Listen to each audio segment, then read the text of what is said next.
Ibang balita, sa pool sa video ang banggaan ng motorsiklo at bisikleta sa may kanto ng C2 Road. Nasa frontline ng balitang yan, si Ian Suyu. Duguan at hindi na makagalaw dahil sa sakit ng katawan ang rider na yan ng datnan ng mga rescuer sa may kanto ng Mel Lopez Boulevard at C2 Road sa Maynila. Humandusay ang rider matapos mabangga ang isang siklista mag-aalauna ng madaling araw. Sa di kalayuan, nakahiga rin sa kalsada ang siklista na namimilipit sa sakit. Sa CCTV footage na kuha sa lugar, makikita ang dalawang bisikleta na tumawid ng intersection. Pero ang rider, nagdire-diretso lang ng takbo at nabangga ang biktima. Agad sumaklolo ang mga nakakita sa aksidente. Ang lalaking motorcycle rider napuruhan at duguan sa banggaan.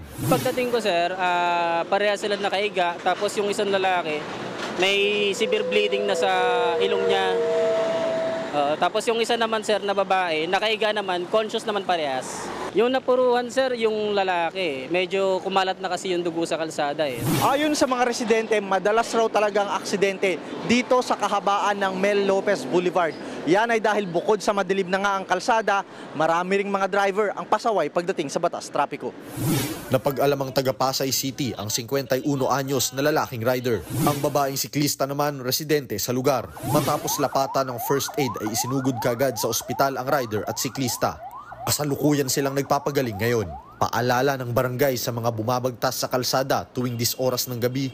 Yung mga nagdadaan, sana po dahan-dahan lang po sila, wag magmamadali. Dahil nakakatakot po, kagaya ngayon, yung nangyari. Nagbabalita mula sa frontline, Ian Suyu, News 5. Mga kapatid, Jess De Los Santos po. Iba na ang may alam at may pakialam sa panahon ngayon. Para sa tuloy-tuloy na balitaan sa frontline kahit weekend, mag-follow at mag-subscribe.